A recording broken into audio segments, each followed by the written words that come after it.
Good afternoon and a very warm welcome to the third in our series of Change Conversation events. This is an event specifically for the charity and the NFP sector, designed to provide some much needed inspiration and stimulation. And because this is a great time of change, we believe that real change begins with a great conversation. So we're hoping to have one of those today. So I'm just going to give you a couple of minutes because I think lots of people are still joining. So I'll just wait a few seconds before we get into it. Great. So a very warm welcome to you all. I'm very excited to welcome our panelists today. We've already run a couple of these sessions before. So if some of you might remember, we had a session at the beginning of the year, which was looking at 2021 in focus. Then we had another event, which was looking at the rise of commercial purpose and what that means for the charity sector. This one is all about transformation, and our panelists are here to offer some of their expertise, some of their inspiration, which I hope will provide lots of food for thought. We are The Good Agency. We are a strategy and creative agency, and we're all about working for the world. And we were set up 26 years ago to help charities and not-for-profits and commercial brands to define and to demonstrate their good.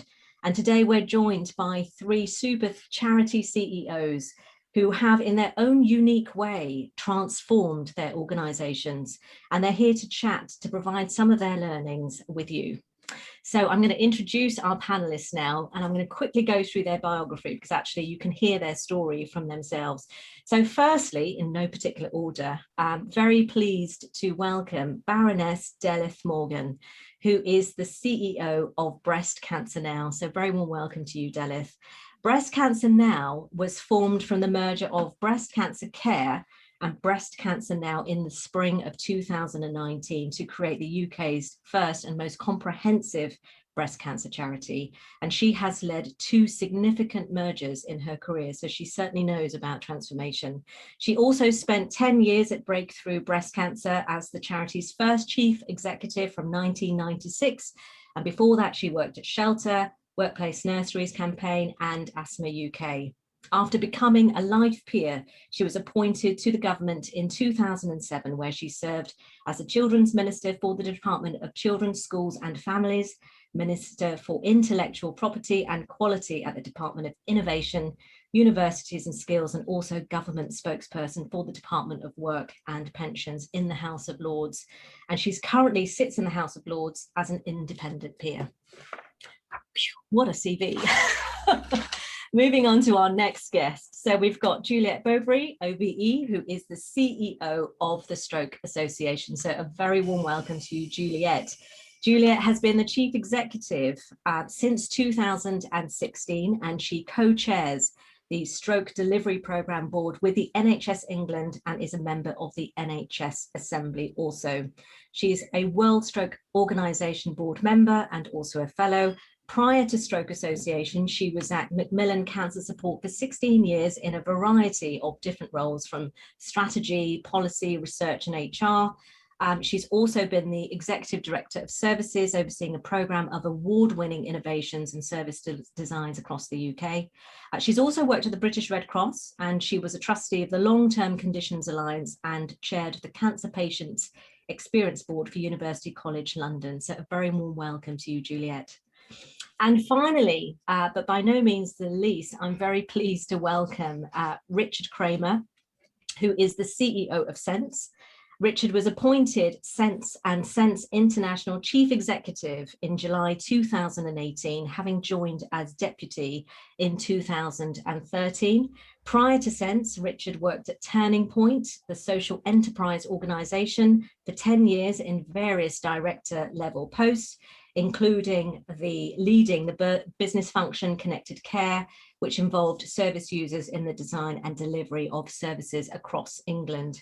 He's also a qualified solicitor. Richard has also worked for public affairs consultancy NCVO and was Mencap's head of campaigns for 4 years. He was also the trustee of Respond for 10 years. He's currently a director at Whitfield Academy, which supports children with specialist educational needs. and he's also a board member of the Campaign to End Loneliness and vice chair of the Disabled Children's Partnership. So a very warm welcome to you, Richard. The three of you have got the most extraordinary experience, so I'm really excited about hearing about some of your experiences in transformation. I'm Nilesha Chauvet. I'm the Managing Director of The Good Agency. I'm your host and I'm your moderator for this session. I'm just going to do some very quick housekeeping. All I'm going to say is if you're having any technical difficulties, then please do message us. We want to keep this as an interactive session. So if you have any comments or any questions that you'd like to pose to our panelists, because I'm sure that there'll be lots of stimulating conversation, then please do post them in the chat. And I can't promise to get through everything, but I'm going to do my very best to try and raise some of your comments and also pose some of your questions to our panelists. So without further ado, let's have a great conversation. So it's an absolute pleasure to welcome you all. I thought it would be really nice for the audience to start with a more personal story. So how you came to be where you are, what inspires you, what drives you. So Delith, I'm going to come to you first. What's your story and how did it all begin? Oh, that's and trying to be brief. I think for me, really, the most important moment very early in my career was when I was actually elected to be president of my college and then London University. I came across the charity sector. I you know, through the RAG that we held, and also it was the time of Band Aid, and it was, you know, it was, for me, it was just an incredibly you know, uplifting experience to work with local charities, fundraising, and getting behind some really, really important causes. And it was, you know, it was like a revolution for me just to see that you could work with these amazing organizations that were really making a difference. And so when it came to finishing my science degree and thinking about, you know, am I going to do a PhD? No way was I cut out for that kind of career. So I then thought, right, let's see if I can get a job in the sector. And I went to work at Shelter, and there I worked for the most amazing woman, Sheila McKechnie, who was a real tour de force. And she, you know, she really inspired me to think, you know, I could be a chief executive one day, maybe. And so then it kind of went on from there. But it wasn't really until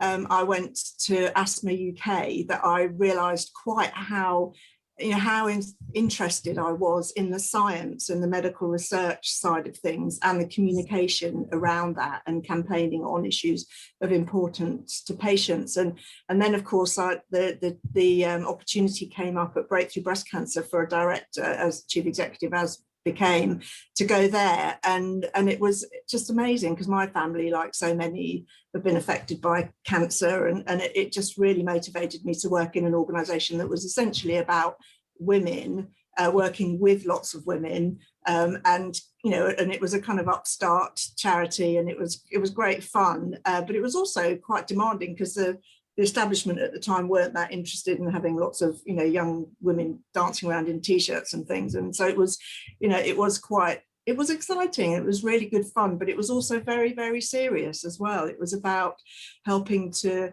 raise awareness of breast cancer, working with women who were dying of breast cancer, who wanted to create a better future. And so it was incredibly thought-provoking and demanding. And then you kind of get hooked because you can work with these amazing people and make a difference. And who doesn't want to do that? I mean, that's why we're all here. So, yeah, and then, yeah, went on from there, really. Yeah, I mean, you raise an interesting point, which is about the importance of having a mentor early on in your career, someone that really inspires you and shows you what you can become. So we'll come back to that because I think that's a really important point. Richard, how about you? What's your story?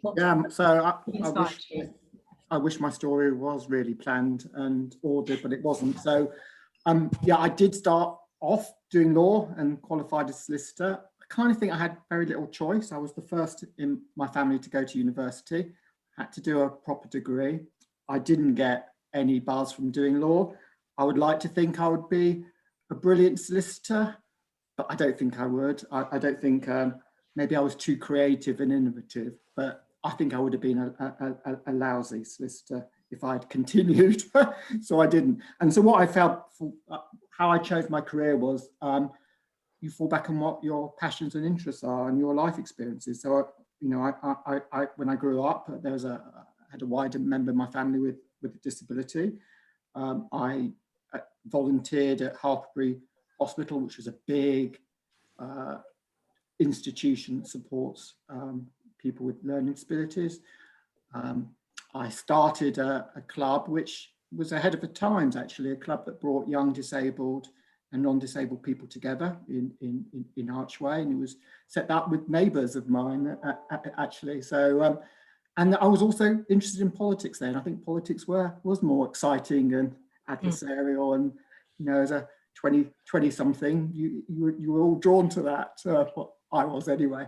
And so that's how I landed the job at NCVO in terms of the political parliamentary role, and then from there, to MenCap, Turning Point and Sense. And so that disability thread has been constant. And I think, you know, if I was going to give advice to someone, I would say just fall back on your values, what drives you, your purpose in life. And, you know, it is at Sense. And I've worked for some brilliant, MenCap and Turning Point are brilliant organisations. But there's something about Sense that engages me on that deeper level.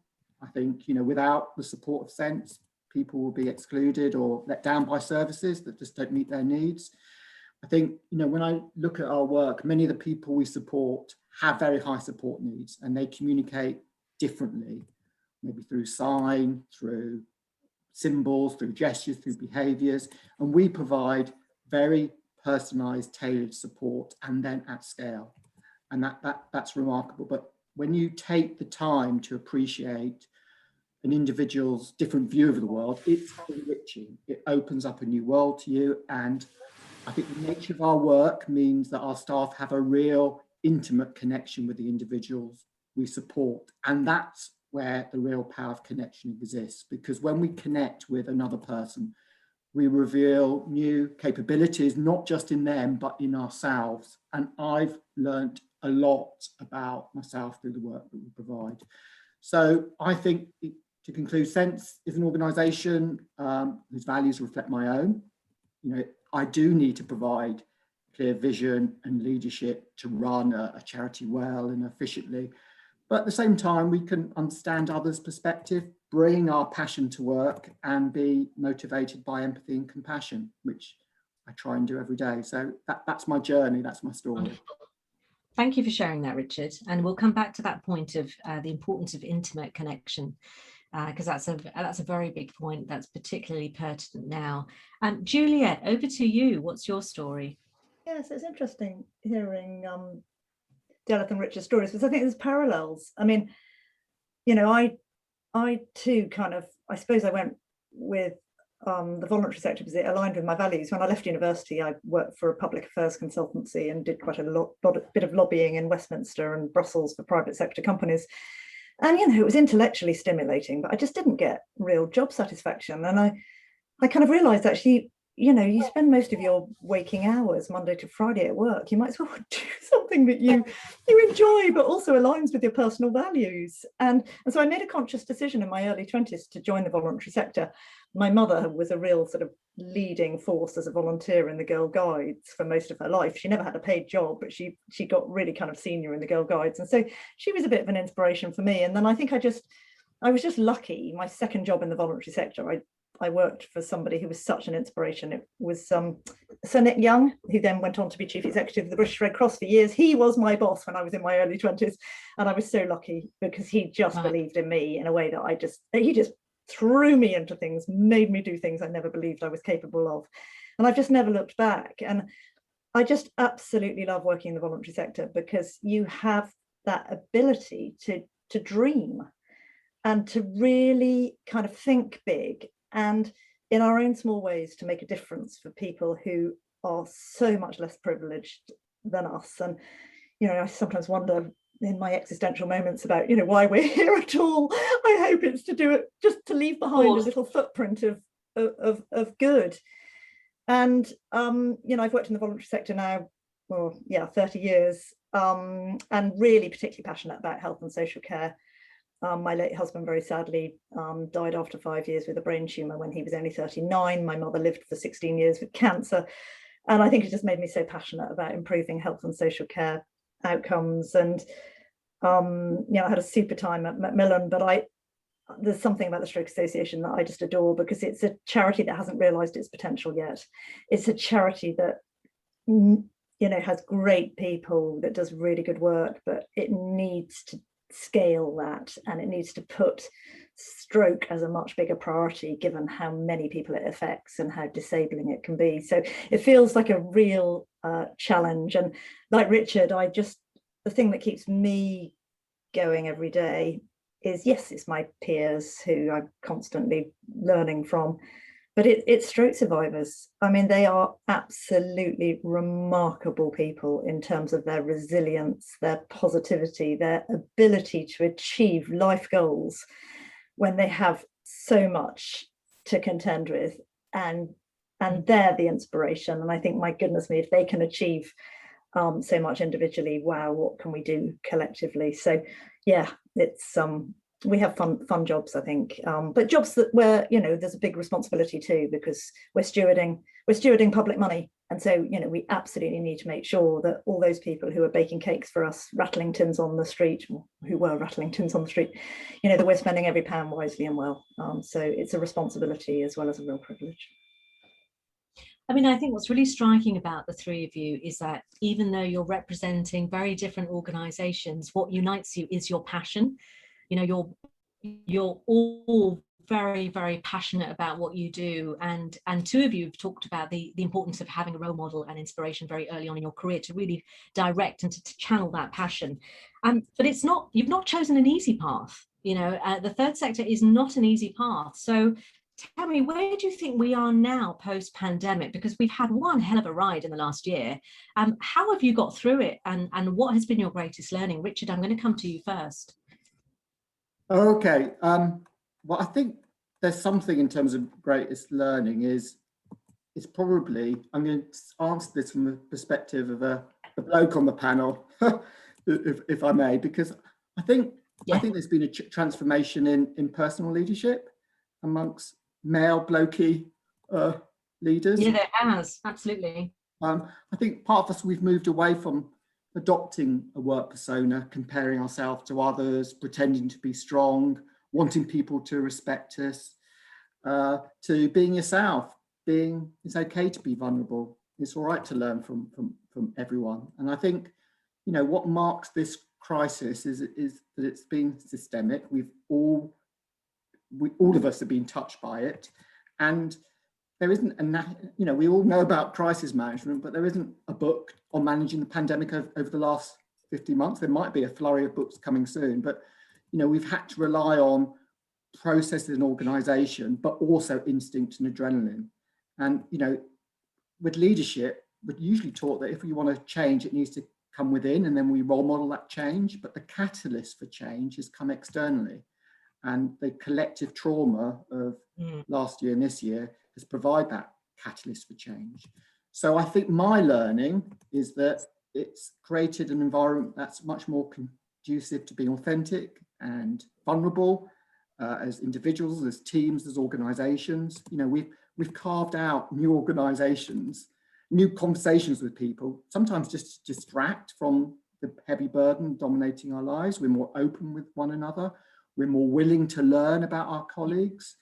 The whole boundaries between work and home have become blurred, and virtual meetings is that ultimate leveler. So it's like visiting the Tate Modern and at that viewing platform and looking down into people's lives and waving to them. You can't hide, you can switch your screen off, but it's a lot harder. So that I think it's just easier to be yourself, and I think people have been given that permission to be yourself, and that drives a different way of working. There are principles of working, and there's lots of learning that I've acquired, but you don't need to say I'm a leader who's decisive, resilient, and flexible. I can say I'm humbled to lead a charity. I'm surrounded by teams that know more about their areas of expertise than me. I try and communicate and connect with others as much as possible, and it's all been about communication. It's about looking out for each other in a way that we've never done before. and it's acknowledging that you don't always get it right. You make mistakes, and I hope it makes me a better leader. So I think it's been a really self-empowering time. It's been the worst part of life and the best part of sense. It's been a collective trauma, but a collective way of people coming together. We've embraced new ways of working and new ways of supporting each other. And I think that's been really, really important. And I think it's wonderful to hear you say that, because it's so important that people hear that from the CEO. So thank you for sharing that. We've already had a comment. Such an inspiring panel, and incredible to think that I've had the privilege to work with the two of you. Ikram says that, who you may or may not remember. So thank you for sharing that. I think one of the things that you touch on is vulnerability. And what's clear is that with the pandemic, nobody was really prepared, because it was an external force. I mean, there was lots of conversation in the third sector about the need to change and the need to transform and the need to innovate. But this came as quite a surprise. Delith, coming to you, how was it for you? Did you have in place, were you prepared in any way? How did you respond to something so significant like the pandemic? Well, I think for us, we were in an interesting situation in that we just merged. So we were only, we were less than a year out from merging, really, when the pandemic hit. And I think, for us, it was, it was a massive challenge to have that drop of income that, lots of people experienced, and to restructure as a result of that, and to deal with all that change. But of course, everyone was going through that. So it was a really tough time, particularly at the beginning of the pandemic. But it's actually continuing for everyone, isn't it? Because we've hit the wall. We've been through the dark months of winter, and people were hoping for a bit more let up in the spring, summer months. And so it's still really hard for people. And as Richard was talking about there, the kind of traumatic impact on people's mental health has been really significant. So all of that comes together for me in really kind of setting, for me, seeing really clearly that it's the power of purpose that keeps us going. And so for me, it's been about trying really hard to focus on why we're here, what we're trying to do, being honest about the challenges that we've got, all of us. I'm working in my bedroom. I know I'm very fortunate that, I've got a higher paid job, I've got more space. So, checking one's privilege, as it were, and making sure that you can really, you can really acknowledge how difficult it is. But, the commitment, and I'm sure the others will say this, but the commitment of the people in our charity, whether it's the volunteers or the staff, has just, literally blown my socks off. And it's so that is inspiring. But as Juliet said, people rely on us to be custodians of that public funding, those generous donations that we have. And so we've also got to be smart in terms of the way that we run, the finances and the decisions that we take, the governance. So it's all got, everything kind of ratchets up a level when there's lots of pressure and change and so on. And so, yes, it's a time for resilience as best one can be, but also, I have found, and I'm sure others have too, but I've found being able to talk to other chief executives going through the whole thing, to talk to my colleagues, to be really open, as Richard said, to be authentic, and I've had a few tears as well. We've had to let go of things that have really meant a lot to us because we just couldn't afford to do it. But I'm absolutely convinced that had we not had our mergers, if we were still 3 separate breast cancer charities, we wouldn't have been able to cope in the way that we have done, and we wouldn't have been able to pivot to deliver online services and to have our helpline working remotely and manage all the changes in our research program and have the influence that we've been able to have. So it's been tough, but it's been tough for everybody. I think that's fair to say. Absolutely. I mean, let's come back to this idea of mergers and pivoting. I think that's an overused word, is it? Pivoting. We've said that so much, but I know exactly what you mean. There has been such a need for almost aggressive decision making in this time, because we've had to move so quickly. Julia, I'm going to come to you, because I know that we've had a conversation about the importance of making big decisions and making them quickly. What's been your experience? Yeah, I mean, it's felt a bit scary at times, because normally when we make decisions, you know, we collect the evidence and we look at the precedents and the data and we do some benchmarking, and it's very kind of evidence-based decision making. Well, in this pandemic, there were no precedents, there was no data, and at times it felt kind of really scary. And I suppose the thing that kept us anchored at the Stroke Association was two things. One was being absolutely beneficiary driven. We just knew we had to do the right thing for stroke survivors and their families. That was the single most important thing. And then the other thing was for our decisions to be guided by our strategy and our values. And our values just came into their own last year in a way that I think I'd underestimated just how important those values were in kind of guiding our strategic decisions. And I, a bit like others, was just so impressed by how the organization it was like all this energy got unleashed and it just knew immediately what to do. There was never a moment when I suggested kind of, you know, innovations or new ideas. It all came from our staff. They just knew immediately how to pivot. We designed and kind of launched 2 brand new services within 6 weeks of the pandemic. Then they've been so well evaluated, they're now services that we're integrating into our kind of permanent product portfolio.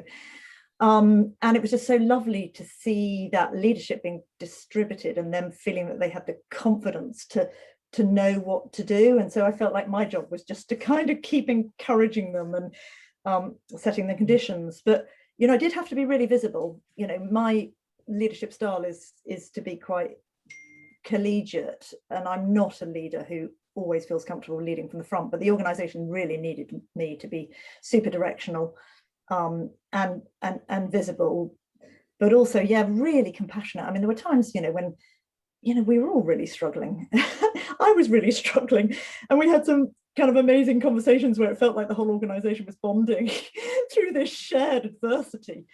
And the decision making was tough. I mean, at one point, at the very beginning of the pandemic, we put forward a budget to our board of trustees of a projected deficit of £5.7 million. We're a £35 million charity. That was a scary moment. I'm very pleased to tell you that actually our financial outcome was much better than that, but that was scary. And then we made a decision very quickly to move to be a remote working organisation. We were spending too much money on leased properties across the UK. Those offices were not in the right locations. They were not particularly accessible. And the cost of the leases, together with all the other on costs like legal, insurance, photocopies, all the rest of it, was just too much. And we just knew we had to cut costs. And I wanted our expenditure to go on stroke survivors and their families, not on kind of ancillary areas. And so we made a very bold decision to move to be a remote working organisation. We did a collective consultation process with our staff consultation group called Link. They are an amazing bunch of about 15 staff at all levels from all different locations across the UK who basically represented the views of their colleagues. They influenced a couple of changes in major policy decisions, and they came up with really, really good counter arguments. And I was like, yeah, right, yeah, I think, you know, we'd be silly not to listen to you. I think you're suggesting absolutely the right thing.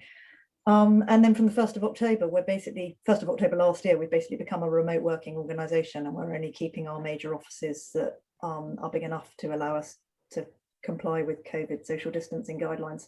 So yeah, we made some big decisions, but we knew we had to do it quickly, because for me, the most important thing was that the Stroke Association is there decades into the future. And I knew I had to make sure that the organisation was going to be financially sustainable. And, you know, that meant being decisive and bold. And to be honest, if we've made absolutely the wrong decision about offices, and I can't make my mind up, because every day there's different articles, aren't there, about, oh, it's all going to go home working, it's all going to go to offices, you know, every day I'm kind of like, I don't know, have I made the right decision? Do you know what? A lot of these decisions aren't irreversible. If if we realise in 3 to 5 years' time we've made the wrong decision, well, then we can always lease some new offices in optimal locations. But actually, to be honest, renting community offices from community centres, from other charities, feels like a much more philanthropic way of spending our money on collaborative working spaces. So yeah. Yeah, it's interesting because one of the things I was going to ask you all is, you've been under such pressure over the last year to make decisions, make big decisions, because you're thinking about the organisation, the future of the organisation, the income generation, but also the people that are working for you. What do you think is now the biggest threat to the charity sector? Because obviously you've taken decisions to stabilise the organisations, and by the sounds of it, it's in a good place. But what now? What next? Post-pandemic, there are new threats. For example, trust is at an all-time low. What are you doing to deal with some of those longer-term issues that the sector is wrestling with? Jonathan, I'm going to come to you. Well, now that's a fantastic question, isn't it? Because that's what's probably keeping us all awake at night, the things that we're really worrying about. I mean, income is a real issue, and it's going to be, particularly for organisations like ours, where we know that the population that we're here to serve is going to be on the increase, and the demand for our services and so on is certainly going to go up. I suppose when I think about the sector, it seems to me that we've got a future where we've got some amazingly successful brands going on to grow and develop, and then you've got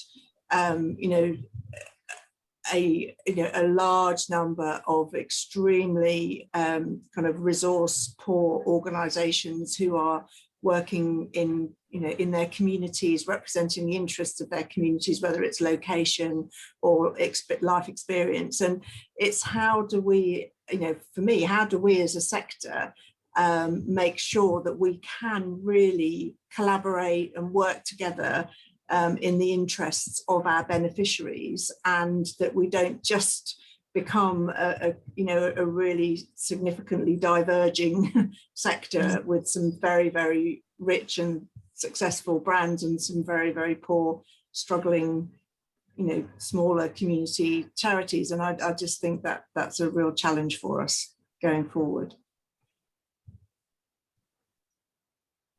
Richard, the same question to you. What's your view? Yeah, I think there's 3 elements. The first one is about culture and sustaining some of the cultural gains from the last 12 months, because we've sensibly more focus, like the others have said. We've had a clearer and more unifying purpose. We've had those cultural shifts that everyone talks about in terms of reduced silo working, greater collaboration, working at pace, being tactical, taking account of new opportunities, all the things that we thought, why didn't we do this before now? And it's taken a crisis like that to change. And we've refreshed our strategy in line with the leadership, and we've asked the leadership to identify the behaviours they'll like to see us continue into the next period of time. And I suppose it's making sure we can't work at the same level of pace, but it's making sure that we retain those behaviours that have really worked: collaboration, being entrepreneurial, quicker decision making, but still involving people. So there's that cultural challenge, I think. The second one are external factors. I think the first one is around the people we support. I think disabled people have felt forgotten in the back of the queue. We've learned over the last period how society neglects disabled people, and there's a growing feeling of dismay, disbelief, anger that disabled people are at the bottom of the priority list. And so we need, and we've been saying this, a much more comprehensive plan to support disabled children, adults and families. And we need to address that. If we're talking about levelling up, don't leave disabled people behind. And I think the other issue, which probably Juliet will agree, is about our social care sector. I mean, it's so fragile and overstretched long before the pandemic hit. It's had a disastrous effect on individuals and families. But it's brought the struggles of social care to national attention. And I think the public are moved when they learn about families being on the brink of collapse, providing 24/7 around the clock care, when they hear about the growing deaths of disabled people, when they see that social care providers have been overwhelmed, and many understand the value of what social care workers do. They're deeply touched by their resilience and bravery. They won't forget this, and the public gets that social care are highly skilled, yet lowly paid, and I think they're beginning to question why. And yet, we have an under-resourced social care system that prevents people living fulfilling independent lives. And it hasn't reached government's attention. And I think it's a challenge for the sector. We need to make that emotional case as well as the fact-based case for change. And I don't think we've had that breakthrough. So I think funding of social care is probably the biggest challenge, or lack of funding, lack of investment in the workforce is the biggest challenge facing the sector. And Juliet, how about you? Yeah, I mean, I think the biggest threat is that we don't respond to the unmet needs of our beneficiaries. I mean, COVID has had an absolutely massive impact on all sorts of people with different health conditions, and we've got really worrying evidence of stroke survivors' recoveries being put at risk and massively jeopardized by particularly the lack of stroke rehabilitation and the paucity of effective personalized community services. And our research funding has just dropped by 50%, just like that. And we see that across all the medical research charities. Unfortunately, our calls to government for a matched charity life sciences partnership fund have really fallen pretty much on deaf ears. And that's a real concern, because if funding for medical research continues to decline, we're going to see, you know, the impact of that over the coming decades in terms of not seeing the necessary breakthroughs in treatment and care. So that, for me, is the biggest threat to the sector, that we don't respond to the unmet needs and we don't put pressure on system decision makers and governments to step up and play their part. I agree that we need to collaborate. I think if the sector doesn't collaborate, that will put our financial health and sustainability at risk. It will compromise public trust, but it will also mean that we're not providing joined up support for our beneficiaries, because we know, you know, people with stroke also live with cancer. You know, stroke is the single biggest cause of complex adult disability. There's so much in common between us as charities. And I think the more that we can learn and share from each other, the better. And that's why I love being part of these kinds of conversations.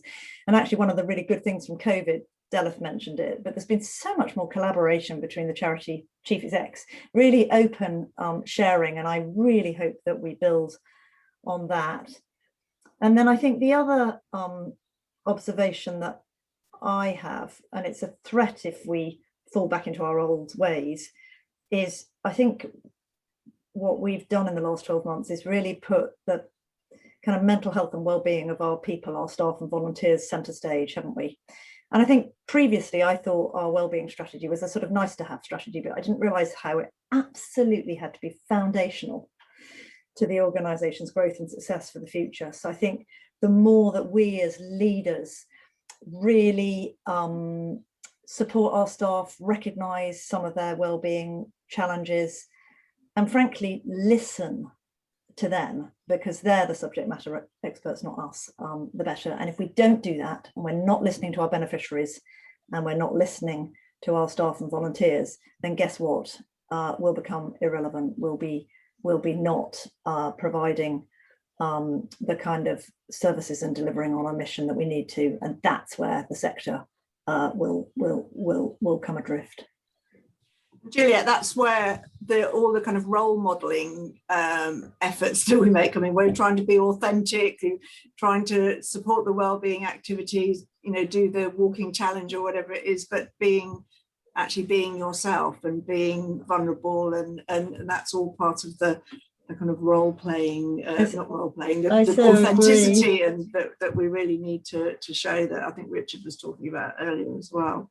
And it's been a tough year. I was telling Nilesh yesterday, you know, that last year, I think I mean, I never, you know, I'm just not a crybaby. It's just not really in my nature. And last year I had 2 moments when, you know, it just was just emotionally kind of overwhelming. And actually one of them was just actually I'd had I don't know, a pretty shitty weekend for various reasons. And I blogged about it to my staff. And then I got all these messages of support from everyone else who'd also had shitty weekends. And it was like this sort of moment of bonding. But I think, you know, we have to be human, don't we? We have to be relatable too. Absolutely.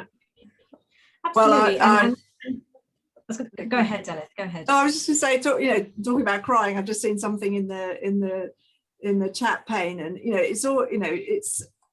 it's always been an issue for me when you're working with people who have such challenging experiences, and I've always had every so often that moment where you just can't necessarily keep in the tears. And I used to feel really quite embarrassed about it and feel that it was a real it was a failure in not being strong and robust enough externally. But actually I now realize that it is actually about being really honest. And I'll never forget the meeting that I had when I had to share with my operational leadership team how challenging the financial situation was as we were going into lockdown, and what that meant, and how the sense of loss actually that I had, and that about what the things that we were going to lose would have, the hopes for the future and so on, and it couldn't hold it in on that occasion. And so it's certainly been learning not to be so self-critical about that kind of thing has been a learning for me.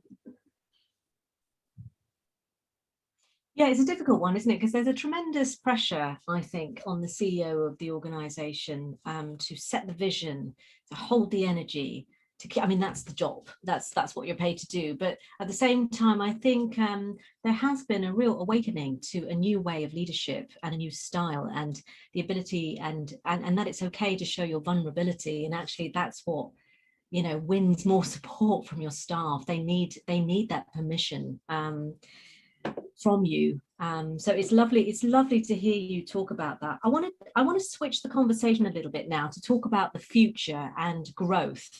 And I think, Richard, you were touching upon this, and also Juliet. So let's talk about how you engage the newer generations when trust is at an all-time low, when the commercial sector is coming in with purpose and encroaching on your space. Across the sector, acquisition is a really big challenge, and it will change over the next 10 years. So how do you plan to engage with new audiences, and what are the sorts of things that you think that we should be looking at? Juliet, I'm going to come to you. Yeah, I mean, it's interesting you talk about the threat of the private sector moving into the sort of social impact space. I'm like, bring it on. I mean, the need is just enormous. I mean, we have got systemic societal challenges on all sorts of different levels. So I'm like, I think it's a good thing. And I think there's just potential for charities to partner with the private sector now at a much more strategic and much more transformational level. I mean, Charity of the Year partnerships, they were fine in terms of fundraised income, but now organizations are wanting partnerships where there's a genuine synergy between the organization's strategic values and objectives. And I think there's the potential for us to do a lot together. So I personally don't see that as a threat. And then in terms of acquisition, I'm not quite sure whether you're referring to us growing our beneficiary reach or us growing our supporter numbers. I'm not quite sure what you're referring to. Numbers. But I think it's about doing good work and packaging that in a way that creates a clear and compelling case for support. If you have high quality programs of work and you can evidence with data the impact and difference that those programs of work make, and you can present an urgent and compelling case that's authentic, and you know who your target audiences are, and you're tailoring your message to that audience, then you're going to grow. Now, it is a really challenging external environment. I'm not pretending it's easy, and we're all having to kind of figure out what the kind of new trends are going to be in fundraising, and how, you know, the traditional, I don't know, face-to-face walks and runs, what's the new version of those, where we may well have to social distance. But for me, it's all about really understanding your supporters, understand who they are, their needs, their preferences, and targeting and tailoring your messages so that they're really engaging and compelling. And we've had some really good successes in the last 12 months, particularly with our individual giving program and with trusts and foundations, because I think we've put a clearer and more urgent case for support to them. And we've been working for quite a long time on our impact measurement. So I think for me, it's more about doing more of the same, and just making sure that you're absolutely customer first and really driven by customer data, customer insights, customer preferences. And that if you do that, I think that keeps you grounded in making sure that you're doing the right thing. Great. Same question to you, Richard. You've had a phenomenally successful year in terms of communication and new ways of engagement. What's your view? Yeah, so I'm going to talk about new engagement supporters. I just want to say something about acquisitions and social care first. So we've managed to grow and acquire a couple of, I don't like the word acquire, but we've managed to acquire a couple of services during the pandemic, and they've come from collaboration. The first one with RNIB was about, you know, the chair and I met 18 months ago to talk about how we can pool resources, how we can work both to our strengths. And 18 months later, we're sharing the delivery of an information helpline, and we've now delivering what was once a college in Loughborough is now a Sense College. And we've also, through good local relations, taken over a large service in Devon. So it is possible to grow at a time of pandemic. I don't think the private sector should be involved in running social care services. Then with one eye on dividends, not the people we're supposed to support. I'm very clear on that. And I know that as soon as we get calls from consultants, are you interested in this that's being tendered or outsourced? We haven't got a chance, because it will be, this is where the private sector can come in. They've got the capital to buy property, to buy services, then they can sell them off. And I've seen that happen. So I'm very concerned about private sector. I'm very concerned about expectations of lower quality and less strict regulation, actually, that allows the private sector to grow at scale and deliver poor services that don't meet the needs of beneficiaries. But I suppose I would say that. the communication, yeah, I mean, in terms of our supporters, we've, I mean, they've been incredible. They've been exceptionally loyal. And I think our supporters don't want to know that you're in trouble, please help. They want to hear how they can help and how you can make a difference in terms of whether it's pivoting services or delivering services, or how you can deliver services to meet need. And I think one of the things that we did is that, you know, we launched our first supporter engagement campaign in the middle of a pandemic. I mean, we were all ready to go before the pandemic and thought, there's just no way we'll be able to engage people. And so our first engagement campaign was launched in lockdown, and it was launched by a deaf teenager, Mr. Tyrese, who ran a series of BSL classes, and he attracted 90,000 pupils, and with over 60% of people who had never engaged with Sense before wanting to hear more. You know, and the strength of that campaign was, it was authentic, it was co-produced. Tyrese wasn't just the face of the campaign, he was the heart of the campaign and key to that success. And it was fully accessible. So, as you know, as well as BSL, we had videos where we created audio described versions of content. You know, and Tyrese is not only won Pride of Birmingham, he's shortlisted for the Pride of Britain Award. So that's an example of where it's possible to break through. You know, we were all lonely. Some of us were looking for things to do. We wanted a distraction.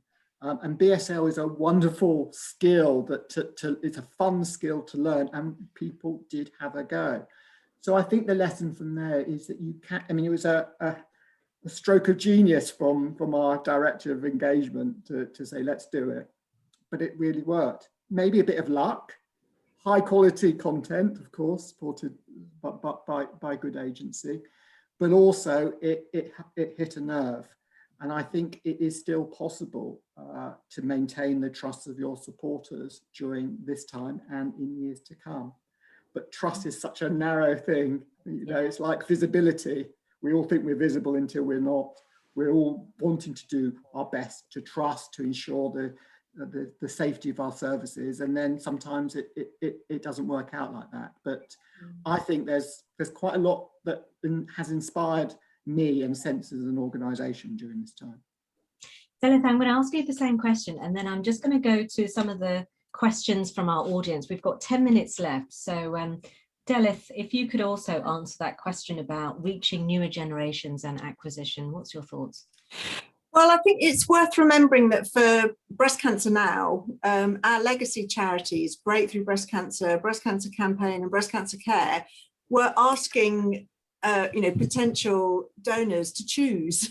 So the most important thing for us is we're not asking people to choose. We're asking if you want to support a breast cancer charity that's here for everyone affected by breast cancer all the way through, from support and information prior to diagnosis through to research for new and better ways to treat and support people going forward. So we've got a very different proposition now, and we've had some very good experiences through the last 12 months, like Richard in some ways, and so we feel that and like Juliet, we feel that we're a charity that has still yet to reach its potential. So we've got a lot more to do before we feel that we've done as well as we can. So for us, it's about doing what we do and communicating really effectively with all those who are interested in supporting a charity like us, or might be,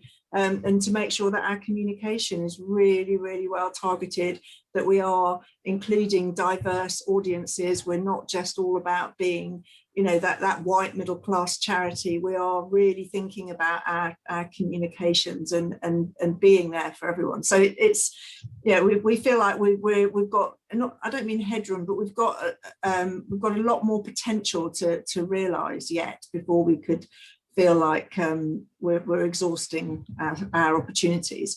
So I'm not sure what the next question was going to be. I feel like there's another punchline coming. Well, it's very interesting because you've talked about diversity and inclusion, and we do have a specific question, and I wouldn't be able to ignore that one because obviously in the last year we've had a massive conversation and social narrative around this. I'm going to ask you all this question because I think it's a really important one for you. How is your organisation changing and responding to issues following Black Lives Matter and the makeup of the charity sector in terms of diversity and race? And I appreciate that we need another hour to talk about this at least, but we've only got a few minutes. So just give me your headline thoughts. Juliet, I'm going to come to you. Yeah, I mean, Black Lives Matter has, shone an uncomfortable spotlight on the sector as a whole, including the Stroke Association. And I remember that awful weekend when George Floyd was murdered, and I remember coming in and blogging on the Monday about just how appalled I was, and how we've just got as a society so much to do to address race and inclusion and diversity in its broader sense. And it's kind of kickstarted a bit of a conversation in the charity. It's been really good. I think we're having much more honest conversations about where we are. We've set ourselves a new strategic priority around EDI.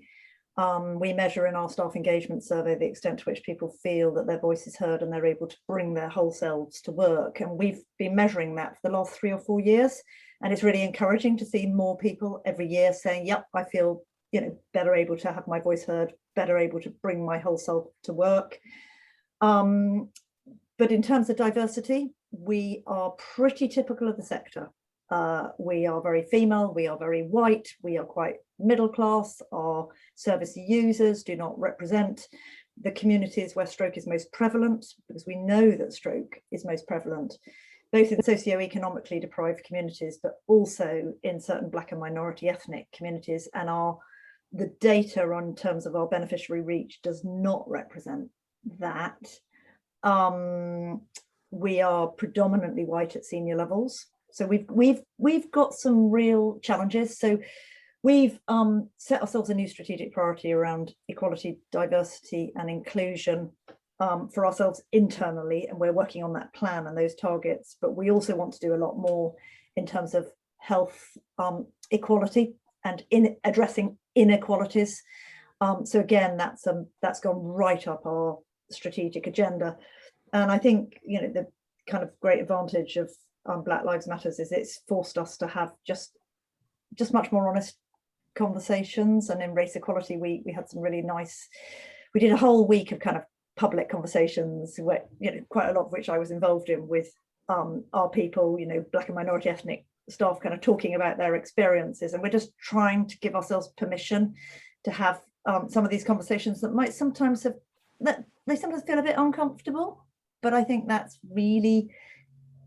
how it has to be if we're going to change our cultures. But I think it's a challenge for the sector as a whole. I don't think we are as diverse as we need to be. And I think it's easy when you talk about diversity to just think of protected characteristics. I'm a big believer in cognitive diversity as well, because I think the more different perspectives, views and opinions you invite into your conversations from people from all sorts of different backgrounds, the more likely you are to come up with better decisions and better outcomes. So I'm a big fan of diversity in the round, not just diversity in terms of protected characteristics. Yeah, absolutely. Neurodiversity is the key to transformation, isn't it? Yeah. Really Richard, what about you? What's your view? Yeah, so we started by we had 2 town hall events, 600 people attended them. So we have had candid and honest conversations about racism. We've acknowledged racism and our commitment to tackling it. We have a dedicated lead, an anti-racism strategy, a wider E&D strategy. We've looked at groups and forums for people to come together, a safe place for individuals and allies to come together.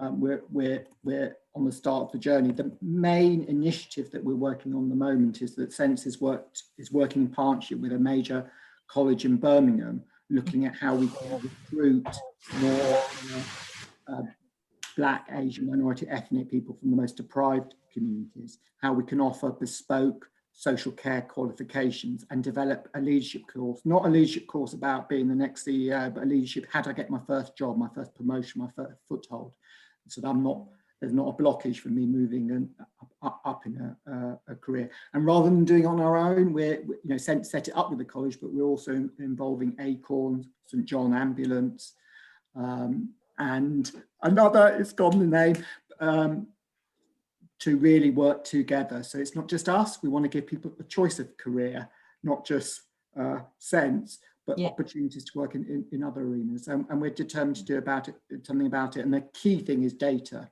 in terms of the baseline and that commitment to make sure we've got a much more representative group at every level, from frontline workers to the executive team and through to our trustees who are equally engaged. So we've got a couple of minutes left, but I would like to also get your answer, Delith. Yes, thanks. I mean, so similar to what Juliet and Richard have already touched on. For us, I suppose, for me, the really important thing has been that we've started at the top with our latest round of trustee recruitment, so that we can be really sure that our board is becoming more diverse, and that's been really helpful to kind of demonstrate how seriously we're wanting to develop and change our organisation so that we can be more inclusive and diverse. In terms of our new strategy, we've ensured that we've got some really clear objectives in terms of health inequalities. It's a really big deal, breast cancer for Black women as an example, screening and take-up of screening amongst Asian communities, really, really big challenge for us. So there's lots of work to do in terms of the impact that we can have to improve outcomes for everyone affected by breast cancer. And then there's all that work that we need to do internally to learn, to listen, to become really strong allies, and to be an anti-racist organisation, but to be inclusive as well. And there I've got lots to learn, because I'm quite a significantly dyslexic person. So I've got to learn how to talk about I can't even say it, neurodiversity, because I have the potential to be a role model and I haven't practiced that at all. So I've got lots of personal learning to do there as well. Lots to learn, that's what I would say. Well, we all never stop learning, right? So we're at the end. I can't believe that an hour has gone. I could talk to you three for ages, but because you are a CEO of an organisation, it falls on you to give us a message of hope. So very quickly, your message of hope. Juliet, I'm going to come to you. Oh, my message of hope. Well, I just think it's such a privilege to work in the charity sector. I think our job is to unleash the potential of our people, unleash the potential of our organisations by setting the right conditions for other people to be brilliant.